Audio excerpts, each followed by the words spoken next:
let's say a customer gets multiple benefits from using your products or your services or the IT systems that you build out or whatever.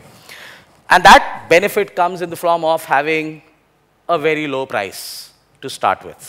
And this is not unknown, right? I mean, whenever we think of things like e-commerce or startups in India today, we think discounts, we think great pricing, we think, oh, when is the next iPhone going to be available at 10,000 rupees less with a 5,000 rupee cashback, right?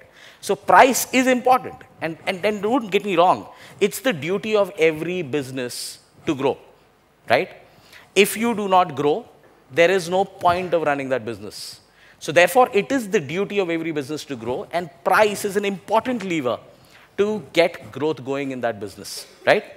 The second thing could be ease. The third could be just the salience you achieve as a brand, or how many people know of your brand, how many people have heard of your brand, how many people have interacted or purchased with your brand, or purchased your brand or your brand of goods or products, and then talked about it to other people, which creates word of mouth and so on. Now, when you, and the fourth is just the uniqueness that you think you offer. Mr. Soota covered it.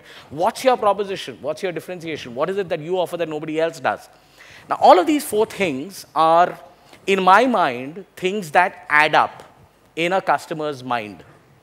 And if these things cross what is called a purchase or a delight threshold, the customer buys from you.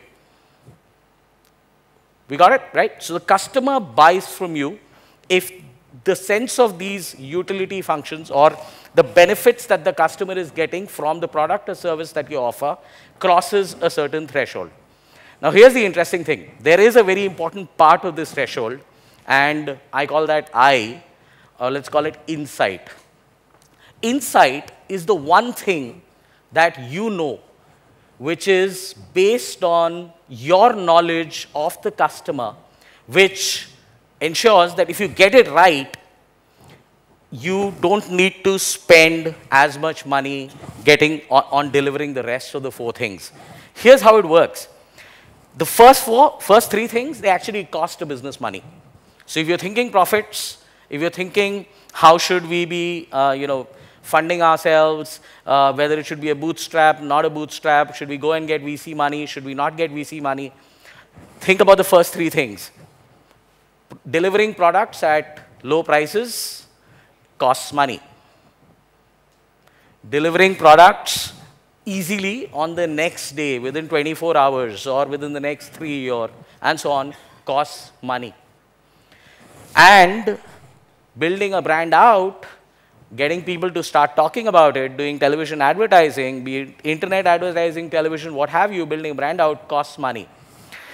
The top two, the uniqueness of your business and how you leverage the insight that your business has, actually does not cost money. What it costs or what it takes is how well do you really know your customer, right? If you know your customer well, the top two buckets, which is the insight on which you are building the business and the uniqueness that your business offers to the customer, will allow you to cross that purchase or that delight threshold without needing to spend too much money on pricing, convenience, or building a brand out.